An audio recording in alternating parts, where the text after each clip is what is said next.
Hello there, I'm Matthew McLean, creative director of Frieze Studios, editor of Frieze Week magazine. This is Art Live. I'm here at the Shed on the west side of Manhattan, and it's preview day of Frieze New York 2025.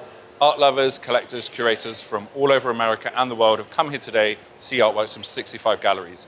I'm going to try and do a tour in a New York minute, or maybe 10 to 12. Come with me.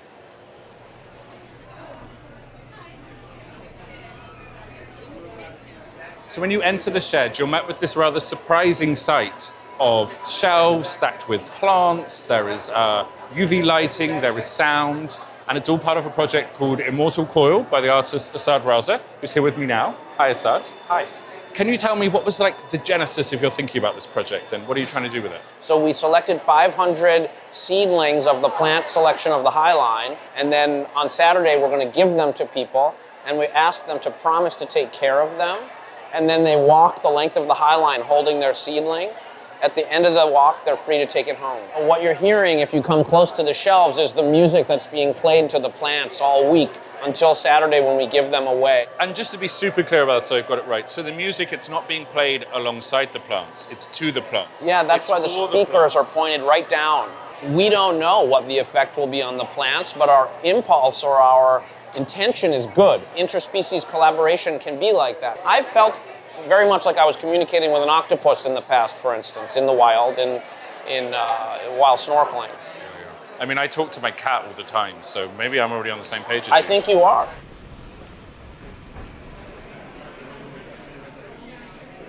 What makes an art fair a good place for you to spend the precious time that you have with your clients? Art fairs are great for a number of reasons. We get to see all sorts of stuff, young stuff, older stuff, things from like $20,000 to $3.5 million. And it's helpful to gauge taste and kind of help them refine what it is and what their vision is going to be or is for their collection. And it's like just a great time also just to hang out.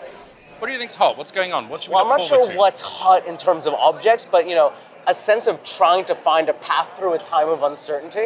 And I think the best artists are always the ones that are asking open-ended questions, how to make small little moments of magic happen in the world, and kind of looking at what are the emancipatory possibilities of these small little moments of joy and possibility, which I think is really beautiful. Joy like a sunshine yellow jacket? Yeah, man, I'm trying to turn it up, Obviously, some people who won't know your meat of your professional life will know you for the podcast that you co-host with Nick Friedman, Notes Bene. How, now that's become such a phenomenon, do you find it affects how you move through the art world?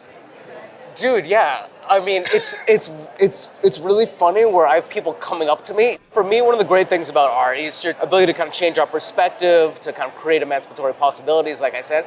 But I love the community. I love this strange traveling circus that we're all in that moves between cities and venues, and it's multivariate, all different types of people within that. Anything that brings that community, the network or the net of that community tighter together, if the podcast is doing that a little bit, it feels great, man. Thanks so much for your time today. I'm going to actually, in fact, to quote the podcast, let's go.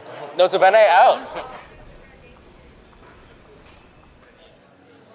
I'm in the focus section, supported by Frieze and Stowe Island. It's for young galleries. It's where you find really dynamic and exciting propositions. Like this, the Standard Public Gallery, based in London.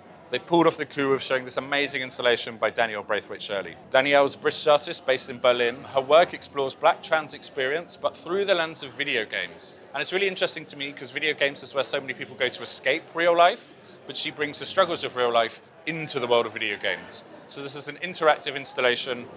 I'm playing the game. I've got captions, I've got questions. It's kind of a choose your own adventure. Oh. I think I just got through a level, but I'm not sure. It's a particularly exciting time to see Danielle Brathwaite Shirley's work. This October, during Frieze Week in London, they're going to have their first major UK exhibition at the Serpentine Galleries. So this is kind of a sneak preview of an artist on the rise.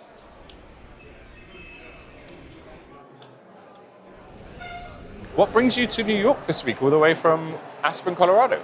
I'm here for many things. I have to say the one that I might be the most excited about is where we're standing. And we're meeting here on the stand of David Zwirner, which is showing work that I feel is very relevant to your practice right now. So yeah, can you tell me about that? In early June, we're going to open Sherry Levine, 1977 to 1988, which is an exhibition curated by Scott Portnoy at the Aspen Art Museum. It's going to bring together a series of works that have never been seen publicly. So it's going to be an unprecedented spotlight into Levine's really groundbreaking early work. Why is Sherry Levine? Why now?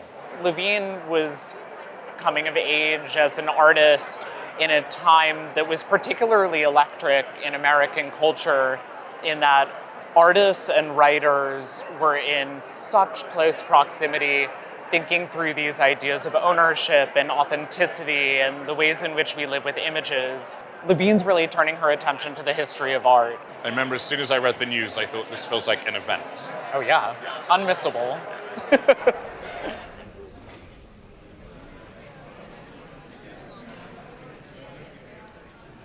Sultana is a gallery based in France. It has spaces in Arles and in Paris.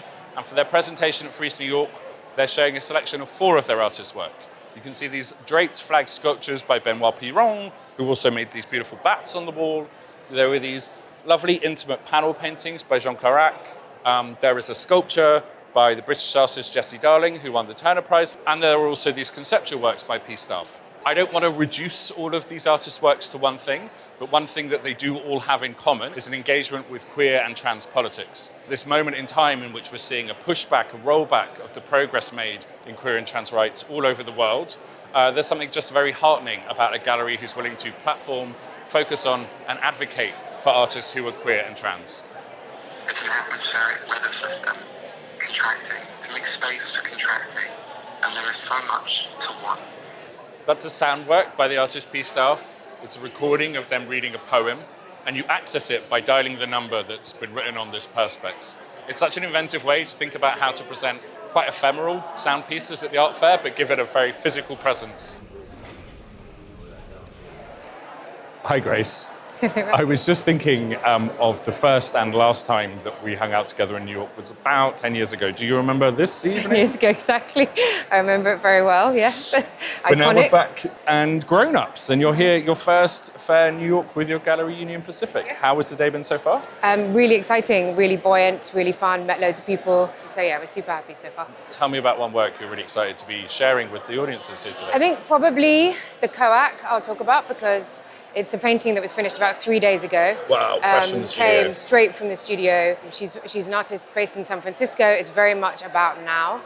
She's talking about the idea of holding on to tenderness in a world of chaos. So she's trying to be really brave, but there's like a fire happening behind her.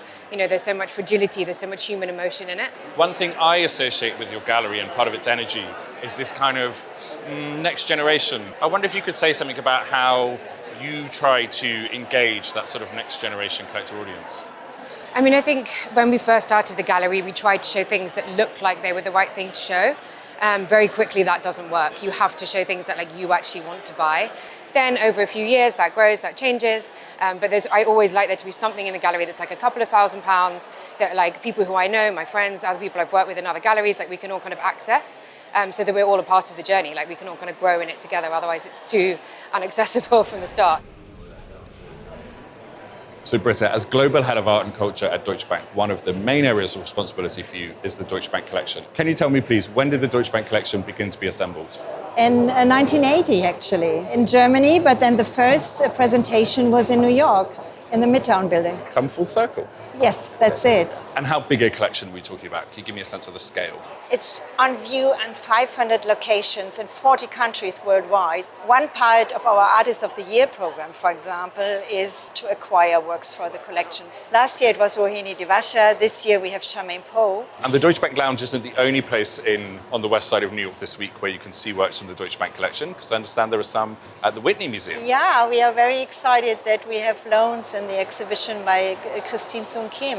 The work of Christine Sung Kim is so interesting and relevant because she is deaf by birth, and this is her topic, and she found a way to visualize sound. It's a very diverse collection, and we try to nurture this. So one mini theme that I think you can see at the fair this year is artists working with sound in unexpected ways. We saw Christine Sung Kim's works on paper, which are like visualizing sound from a deaf perspective. There are works at Alexander Gray by Jenny C. Jones, who has this piece on the Met roof this week, which uses the wind through sculptures to create noises. And then there's this exquisite presentation by James Cohan Gallery of the work of the Vietnamese-American artist Tan Andrew Nguyen. You can see in his sculptures he marries the language of Alexander Calder and his pioneering mobile works with references to the Vietnam War. You can see unexploded shells reclaimed from battlefields in Vietnam are incorporated into the sculptures. And sound enters these works in that the artist actually works with a sound specialist and tunes the sculptures to a frequency so that when you strike them, they create a frequency which is meant to be healing. I've been given the baton, which is a great honor, so I'm going to actually activate the sculpture. I'm very nervous. Very gently tapping.